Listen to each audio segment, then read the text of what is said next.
नमस्कार साथियों, स्वागत है आप सबका हमारे YouTube चैनल एग्जाम कैफ़े में। तो हम पिछली वीडियो में हमने बंगाल पूरा कर दिया था और मराठा का डिसइंटीग्रेशन भी शुरू हो गया था। उसका मराठा का नहीं, मुगल का डिसइंटीग्रेशन शुरू हो गया था। यहाँ पर भी मुगल का हम पतन देखेंगे धीरे धीरे और हम यहाँ पर मराठा पढ़ेंगे। आज ही हम मराठा पूरा कर देंगे। वैसे ये बड़ा चैप्टर है मराठा, लेकिन हमें इंपॉर्टेंट चीज़ें पढ़नी है और जो भी उससे कनेक्टेड चीज़ें होंगी वो मैं ऐसे ही ऑरली बताता चलूँगा यहाँ पर। ठीक है, तो हम शुरू करते हैं। पहला क्वेश्चन है, शिवाजी का जन्म कहाँ और किस वर्ष हुआ था। देखो, शिवाजी के जन्म के बारे में दो चीज़ें बोली जाती हैं।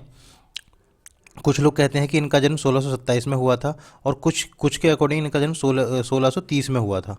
ठीक है, लेकिन ये पक्का है कि हुआ शिवनेरी दुर्ग में ही था। ठीक है, इनका जन्म शिवनेरी दुर्ग में ही हुआ था। शिवाजी के पिता कौन थे? इनके पिता थे शाहजी। इनका इनका ना बहुत ज़्यादा शक्ति आ गई थी शाहजी के पास में। जो अहमदनगर का शासक था ना, उसकी नियुक्ति में भी इनका बहुत बड़ा हाथ था।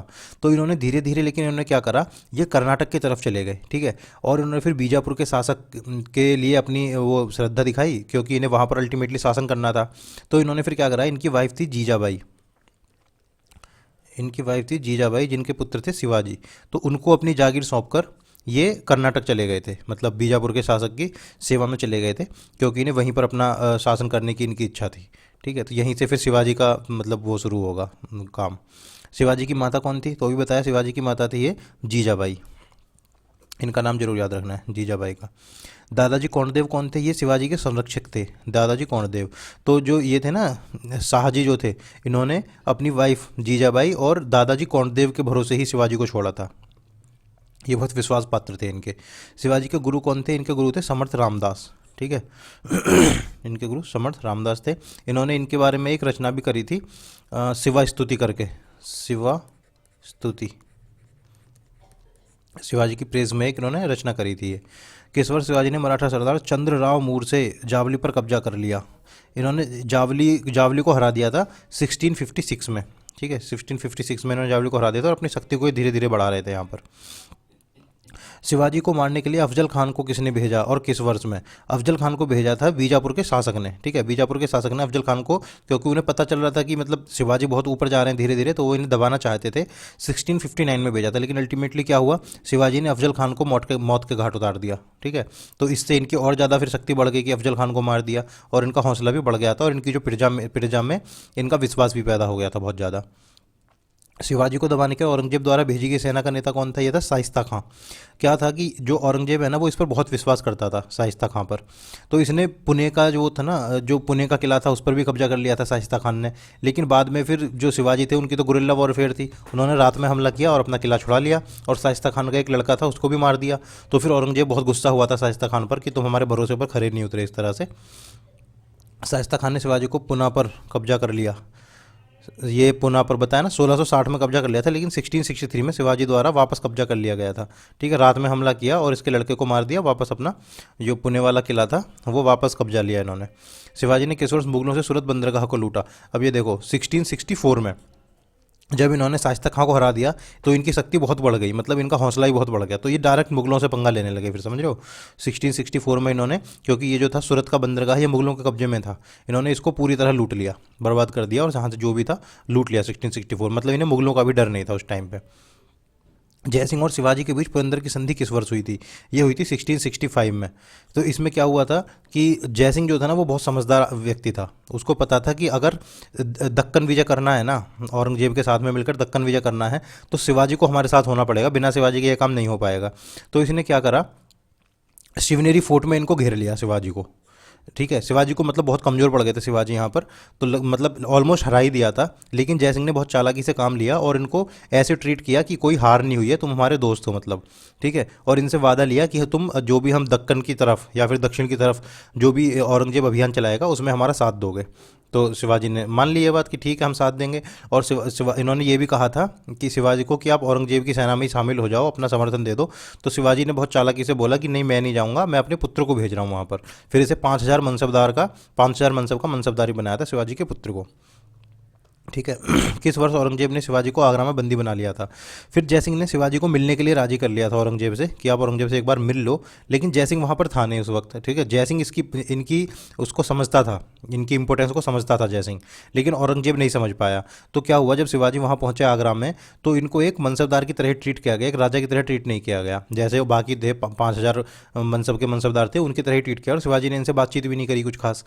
तो शिवाजी को ये अपमान लगा, शिवाजी ने सोचा कि ये मेरा अपमान है, और शिवाजी ने इसको समर्थन देने से मना कर दिया। इससे गुस्सा होकर औरंगजेब ने इन्हें बंदी बना लिया, लेकिन बाद में ये भाग गए थे, अपनी बहुत चालाक थे शिवाजी, तो ये भाग गए थे। लेकिन अगर वहाँ पर जयसिंह होता तो वो इन्हें ये काम करने नहीं देता औरंगजेब को, क्योंकि वो इनकी इंपॉर्टेंस को समझता था।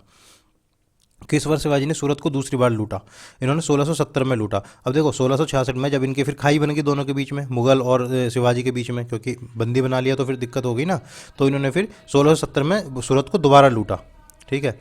किस वर्ष में शिवाजी ने पुरंदर के किले और कई अन्य वापस ले लिए? फिर 1670 से 74 के बीच में इन्होंने पुरंदर का किला वापस ले लिया। जो पुरंदर की संधि हुई थी वहाँ पर, मैं शिवनेरी बोल गया, वहाँ पर शिवनेरी नहीं था, वो पुरंदर था। पुरंदर की संधि, ठीक है, 1665 में पुरंदर की संधि हुई थी। पुरंदर का जो किला था ना वो घेरा था इन्होंने, वो गलती से शिवनेरी निकल गया मुझसे। तो इन्होंने फिर पुरंदर को छुड़ा लिया था, क्योंकि कब्जा तो पहले तो जयसिंह का कब्जा हो गया था ना, तो इन्होंने 70 से 74 के बीच में पुरंदर को छुड़ाया, और भी बहुत सारे किलों पर इन्होंने आक्रमण करा। और जब पहले जो पुरंदर के किले में जो हार हुई थी इनकी जयसिंह के थ्रू, तो इनके पास 23 किले थे उस टाइम, 23 में से 15 किले इन्होंने इसको दे दिए थे जयसिंह को, इतनी हार हुई थी इनकी। शिवाजी का राज्याभिषेक किस वर्ष और कहाँ हुआ? इन्होंने अपना राज्याभिषेक किया था 1674 में रायगढ़ में, और इसी को इन्होंने अपनी राजधानी भी बनाया था, रायगढ़ को इन्होंने अपनी राजधानी भी बनाया था। ठीक है। शिवाजी का राज्याभिषेक किसके द्वारा किया गया? ये बहुत इंपॉर्टेंट क्वेश्चन है, कई बार पूछा जाता है और इस पर ध्यान भी कम जाता है। ये थे काशी के पंडित गंगा भट्ट। ठीक है, ये काशी के फेमस पंडित थे, पंडित गंगा भट्ट, इनसे राज्याभिषेक इन्होंने किया था शिवाजी का। किस वर्ष शिवाजी ने जिंजी का किला जीता? ये 1678 में जिंजी का किला जीता था इन्होंने, जिंजी का किला। शिवाजी का अंतिम अभियान कौन सा था? कर्नाटक अभियान इनका अंतिम अभियान था। फिर इनकी लगभग 50 साल की आयु में इनकी मृत्यु हो गई थी, मतलब 1680 में इनकी मृत्यु हो गई थी। ठीक है, तो हम वहाँ से देख सकते हैं कि अगर 1630 में जन्म हुआ था तो 50 साल की आयु थी, 27 में हुआ था तो 53 वर्ष की आयु थी। ठीक है। शिवाजी की मृत्यु किस वर्ष हुई? 1680 में इनकी मृत्यु हो गई थी। अष्टप्रधान क्या था? अष्टप्रधान इनका एक ग्रुप था। अष्टप्रधान हमें बहुत ध्यान रखना है, ये शिवाजी को मतलब शिवाजी की फैसिलिटेशन के लिए था अष्टप्रधान। ठीक है, इसमें हमें ये सारे याद रखने पड़ेंगे, क्योंकि एग्जाम में सभी आए हुए हैं और कई कई बार आए हुए हैं। पेशवा तो हमको सबको पता ही है, पेशवा तो इंपॉर्टेंट ही होता था, हम पेशवा को आगे देखेंगे भी। असल में हम मराठा 2 पार्ट में पढ़ेंगे ना, पहला तो शिवाजी का चल रहा है, उसके बाद फिर सारी पावर पेशवाओं के पास चली गई थी शिवाजी के बाद में, तो हम वहाँ पर भी देखेंगे अभी। लेकिन यहाँ पर पेशवा प्रधानमंत्री हो गया, सारे नौबत हो गया कमांडर, इनका एक तरह से मतलब सेना को कमांड देने वाला जो होता है, सारे नौबत। ठीक है। वाक्य नवीस है ये, वाक्य नवीस या मंत्री। ये रिकॉर्ड जो मतलब इनका जो अदालत क्या, ये दरबार बोलो, दरबार का रिकॉर्ड और खुफिया कार्य का प्रमुख था ये वाक्य नवीस। हमने देखा था ये मुगलों के टाइम पर भी वाक्य नवीस खुफिया का ही वो था, जो अकबर वगैरह थे उस टाइम पर भी वाक्य नवीस था, वो खुफिया कार्य का प्रमुख ही होता था। अमात्य या मजूमदार ये वित्त और राजस्व मंत्री होता था, फाइनेंस मिनिस्टर। ठीक है, अमात्य या मजूमदार। और सचिव या सुरनवीस, अब सचिव आएगा तो हम समझ ही जाएंगे, पत्राचार के लिए जिम्मेदार सचिव का, तो आजकल भी जो आईएएस निकालते हैं उसके बाद सचिव बनते हैं, उनका यही काम होता है, फाइलों में उनका सारा समय जाता है। तो लेकिन अगर सुरनवीस आ गया तो ये हमें ध्यान रखना है, सुरनवीस का मतलब सचिव ही है। ठीक है। सुमंत या दबीर ये विदेश मंत्री था, सुमंत या दबीर ये था विदेश मंत्री, सुमंत और दबीर दोनों याद रखना है। पंडित राव, यहाँ से तो पंडित से हम अंदाजा लगा लेंगे कि ये धार्मिक विभाग का प्रमुख है पंडित राव। और न्यायाधीश मुख्य न्यायाधीश, अभी मुख्य न्यायाधीश आज के जैसा नहीं था, मुख्य न्यायाधीश की जो बोल दिया वही है। उस टाइम पर ये अपना मत दे सकता था, लेकिन फाइनल डिसीजन तो शिवाजी का ही होना था, वो इसको एक्सेप्ट करें या रिजेक्ट करें वो उनकी मर्जी थी। ठीक है, ये इंग्लिश में है पूरा। शिवाजी के समय भूमि पर कर किसने निर्धारित किया था? इनका नाम आता है अन्नाजी दत्ता, अन्नाजी दत्ता थे। इन्होंने शिवाजी के समय भूमि पर एक मतलब अपना वो करके पूरा सर्वे करके 33% डिसाइड किया था, लेकिन बाद में उसको बढ़ाकर 40% कर दिया था, कितना हाई टैक्स था। चौथ और सर देशमुख क्या थी? चौथ थी एक प्रोटेक्शन मनी, प्रोटेक्शन मनी मतलब देखते हो ना फिल्मों में भी देखते हैं कि हफ्ता चाहिए, हफ्ता एक तरह से, तो ये हफ्ता चौथ इसको बोलते थे। जो भी भूमि पर लगान लगता है उसका 1/4 हिस्सा होता था ये। और सरदेशमुखी क्या था? सरदेशमुखी था जो इन्होंने जीत रखे हैं, जो इन्होंने जगह जीत रखी हैं उनसे लेते थे 10%। ठीक है, और ये था चौथ था 1/4 भाग, सरदेशमुखी था 10%। ठीक है। शिवाजी युद्ध के किस तरीके के लिए जाने जाते हैं? गुरिल्ला युद्ध वॉरफेयर, ये तो सबको ही पता है। गुरिल्ला वॉरफेयर मतलब अचानक से छापामार युद्ध नीति बोलते हैं इसको। किस वर्ष संभाजी की हत्या कर दी गई थी और उनके बेटे साहू जी को मुगल ने कैद कर लिया था? ये है 1689 में। अब देखो यहाँ पर हम थोड़ा सा देख लेते हैं। सबसे पहले थे हमारे शिवाजी, ठीक है। एक बार इनका हम फ्लो चार्ट देख लेते हैं, वरना ये बहुत एक दो फ्लो चार्ट बनेंगे, एक तो शिवाजी का बनेगा और एक फिर पेशवा वाला बनेगा, ठीक है। तो ये शिवाजी थे, इनके दो बेटे हुए शिवाजी के। एक तो हुआ संभाजी, संभाजी एक, और दूसरा हुआ राजा राम, राजा राम, ठीक है। तो अब ये संभाजी राजा बना, शिवाजी की मृत्यु के बाद 1680 में संभाजी राजा बना, ठीक है। और 1680 से लेकर के 89 तक ये राजा रहा, ठीक है। लेकिन मुगलों ने आक्रमण करते रहे मुगल लगातार, तो मुगलों ने संभाजी को मार दिया और इसका पुत्र था साहू जी, संभाजी का पुत्र था साहू जी, इसे जेल में डाल दिया औरंगजेब ने, ठीक है। तो ये जो राजा राम था, फिर इसके बाद ये तो जेल में चला गया, तो ये राजा बन गया राजा राम, ठीक है। फिर राजा राम के भी दो पुत्र थे, राजा राम के पुत्र थे दो, एक का नाम था संभाजी टू, और एक का था शिवाजी टू, इसका नाम था शिवाजी टू, ठीक है। तो फिर राजा राम भी मर गया बाद में। जब राजा राम बन गया तो इसकी वाइफ थी ताराबाई, ठीक है। राजा राम की वाइफ थी ताराबाई। और ये जो था ना शिवाजी टू, ये बहुत छोटा था उम्र में, मतलब ये कुछ महीनों का ही था। तो इसको मतलब एक दिखाने के लिए इसको राजा बनाकर खुद ताराबाई ने शासन संभाला था अपना, ठीक है। फिर उसके बाद क्या हुआ, जब औरंगजेब मर गया 1707 में, तो साहू जी फिर जेल से छूटे। साहू जी ने आकर ताराबाई से कहा कि लाओ भाई हमारा राज्य लौटाओ। ताराबाई ने मना कर दिया, तो ये परेशान हो गए। फिर इन्होंने क्या करा था बाद में, जो वो थे ना बालाजी विश्वनाथ, जो पेशवा बने थे, बालाजी विश्वनाथ की सहायता से इन्होंने ताराबाई को खेड़ा के युद्ध में हरा दिया था और अपना कब्जा कर लिया था। वो हम अभी आगे भी देखेंगे। तो ये वाला क्लियर हो गया ना। शिवाजी थे, शिवाजी के दो पुत्र हुए संभाजी और राजा राम। संभाजी राजा बना, लेकिन संभाजी को औरंगजेब ने मार दिया और इनके पुत्र साहू जी को कैद में डाल दिया। उसके बाद फिर राजा राम राजा बन गए, ये मर गए बाद में राजा राम भी। फिर इनके दो पुत्र थे संभाजी और शिवाजी टू। तो फिर शिवाजी टू बहुत छोटे थे, उनको राजा बनाकर इनकी जो विडो थी ताराबाई, उसने पूरा शासन संभाल लिया और उसने मुगलों से बहुत तगड़ी टक्कर भी ली थी ताराबाई ने। फिर जब साहू जी जेल से छूटे तो इन्होंने अपना राज्य मांगा, लेकिन उन्होंने मना कर दिया ताराबाई ने। जब मना कर दिया तो फिर साहू जी ने क्या करा, बालाजी विश्वनाथ की मदद से इन पर हमला कर दिया। तो ये हमें याद रखनी है, अब ये आगे कनेक्ट होगी जब उनका टाइम आएगा ना पेशवाओं का, बालाजी विश्वनाथ का, तब ये दोबारा स्टोरी कनेक्ट होगी यहाँ से। संभाजी के बाद शासक कौन बना? संभाजी के बाद बना राजा राम, ठीक है। संभाजी को तो औरंगजेब ने मार दिया और उनके पुत्र को कैद कर लिया, तो राजा राम बना। राजा राम सुरक्षा के लिए किस स्थान पर भाग गए थे? जब मुगल लगातार हमला करते रहते तो ये सतारा भाग गए, तो सतारा को ही इन्होंने अपनी राजधानी बनाया था, फिर सतारा को राजा राम ने। लेकिन ये फिर भी बच नहीं पाए, अंत में मर गए फिर ये। ताराबाई कौन थी? राजा राम की पत्नी थी तथा शिवाजी की माता, शिवाजी टू की माता थी, शिवाजी की नहीं, शिवाजी टू की माता थी, ठीक है। राजा राम की पत्नी और शिवाजी टू की माता। खेड़ा का युद्ध किसके बीच लड़ा गया था? खेड़ा का युद्ध लड़ा गया था साहू जी और ताराबाई। मैंने बताया ना, खेड़ा के युद्ध में फिर 1707 में जब औरंगजेब मर गया तो साहू जी छूट गए, तो साहू जी को मना कर दिया ताराबाई ने राज्य देने से। तो इन्होंने बालाजी विश्वनाथ की मदद से ताराबाई को हरा दिया था खेड़ा के युद्ध में। खेड़ा के युद्ध में साहू जी का साथ किसने दिया था? बालाजी विश्वनाथ ने। ये आगे चलकर ही पेशवा बन जाएंगे। अब जब साहू जी जीत जाएंगे तो ये पेशवा बन जाएंगे और फिर पावर धीरे धीरे इन्हीं पेशवाओं में ही ट्रांसफर हो जाएगी पूरी। वर्ण की संधि किसके बीच हुई थी? ये वर्ण नहीं, वरना है, वर्ण नहीं बोलते इसको, वरना बोलते हैं, वारना।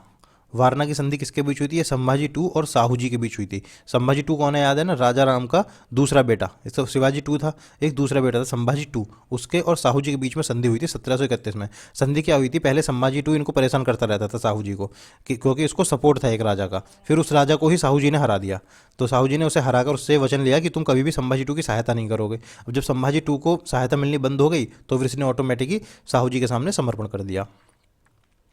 साहू जी द्वारा बालाजी विश्वनाथ को, और इसको ना कोल्हापुर का राजा बना दिया था, जो ये था ना संभाजी टू, इसको कोल्हापुर दे दिया था, कोल्हापुर, कि तुम यहाँ राज करते रहो और परेशान मत करो। और साहू जी के पास सतारा आ गया था पूरा, सतारा। साहू जी द्वारा बालाजी विश्वनाथ को कौन सा पद दिया गया था? ये था सेनाकर्ता, सेनाकर्ता बोलते हैं इसको। वैसे तो ये पेशवा थे, बालाजी विश्वनाथ पेशवा तो थे ही थे, मतलब इनके प्रधानमंत्री एक तरह से, पेशवा, ठीक है। और उसके अलावा इनको एक तरह से उपाधि बोल दो सेनाकर्ता की, या तो ठीक है, सेनाकर्ता मेन यही हो गए थे बाद में। बालाजी विश्वनाथ के पुत्र कौन थे? बालाजी विश्वनाथ के पुत्र थे बाजीराव प्रथम। अब देखो यहाँ पर भी एक हमें चार्ट देखना पड़ेगा पूरा, एक मिनट, यहाँ पर हम चार्ट के लिए दूसरा पेज खोल लेते हैं एक बार। यहाँ पर देखो ऐसा था, एक ये थे बालाजी बाजीराव। एक सेकंड, एक सेकंड दोस्तों, मैं नया पेज ले रहा हूँ ताकि आसानी से समझ आ जाए, नहीं तो समझने में बहुत दिक्कत होगी। हाँ, हम देखते हैं।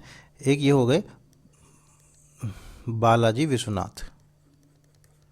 बालाजी विश्वनाथ, तो इन्होंने क्या करा, इन्होंने साथ दिया किसका, साहू जी का इन्होंने साथ दिया।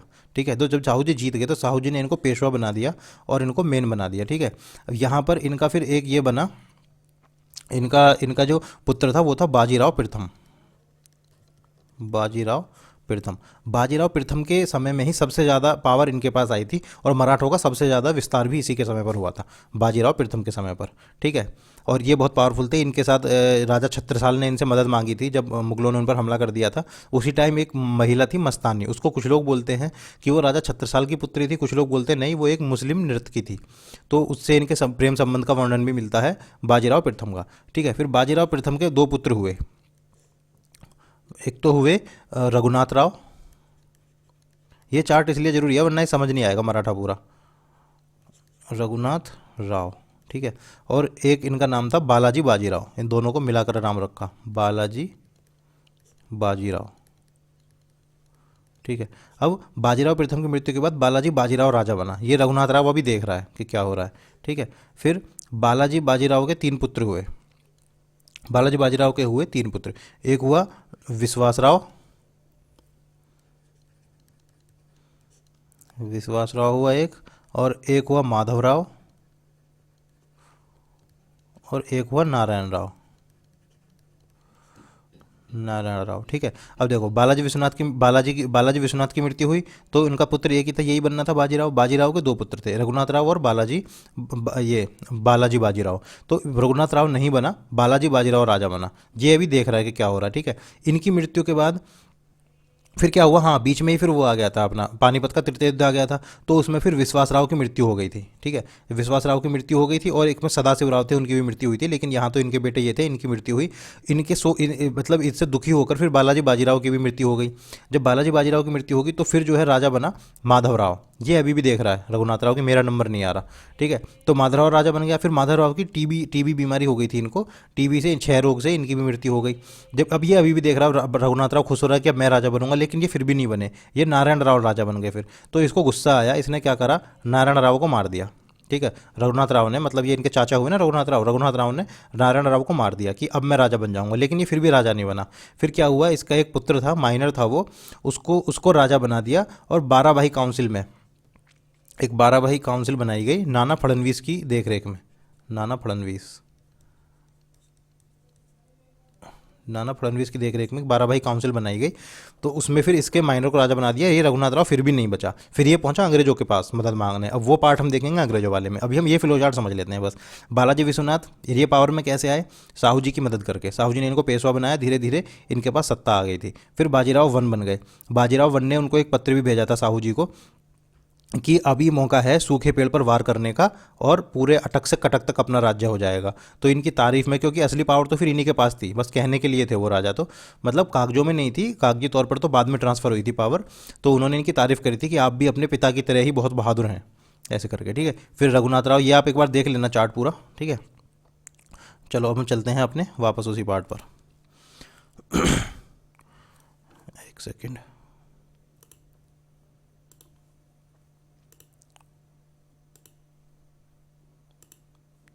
हाँ, तो फिर अब आते हैं नेक्स्ट, हिंदू पद पातशाही का प्रचार किसने किया था। ये बाजीराव प्रथम ने किया था हिंदू पद पातशाही का। मतलब पेशवाओं में बाजीराव प्रथम सबसे ज़्यादा ताकतवर व्यक्ति थे, और इन्होंने ही सबसे ज़्यादा प्रचार प्रसार भी किया था।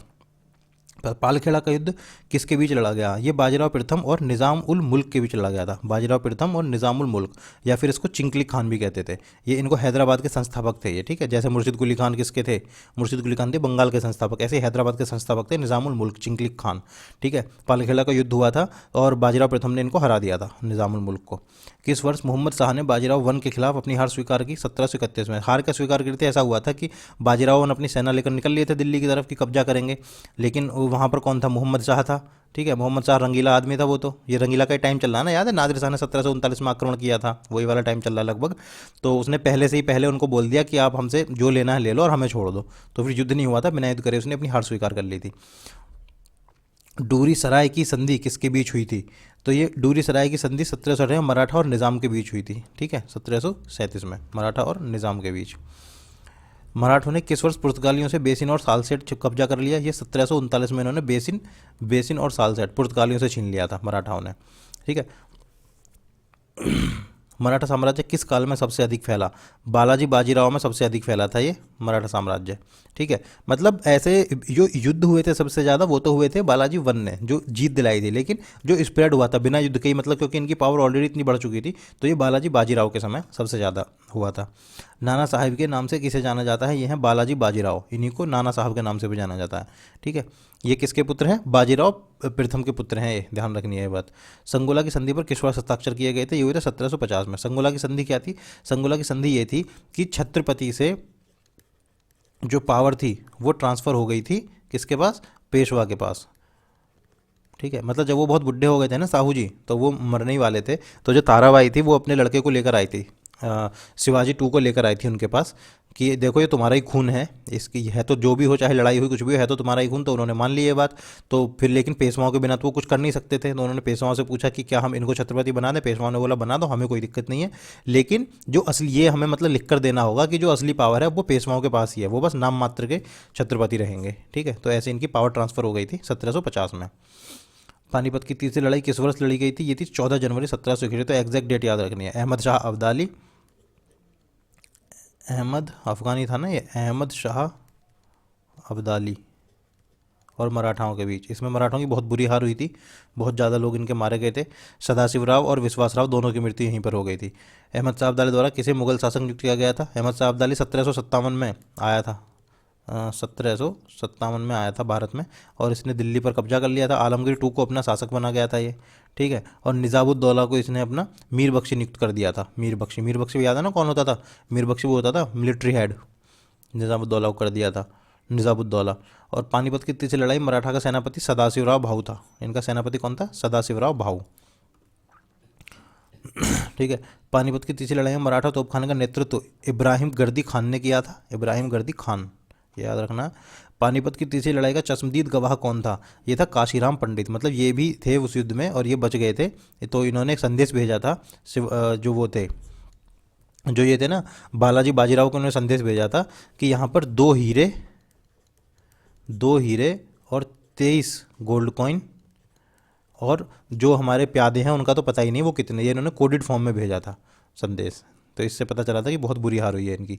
मराठाओं के अंतिम महान पेशवा कौन थे? ये थे माधवराव। तो पानीपत की लड़ाई के बाद फिर माधवराव राजा बने। माधवराव ने इनको फिर उठा दिया था, मराठाओं को बहुत ज़्यादा उठा दिया था, ठीक है।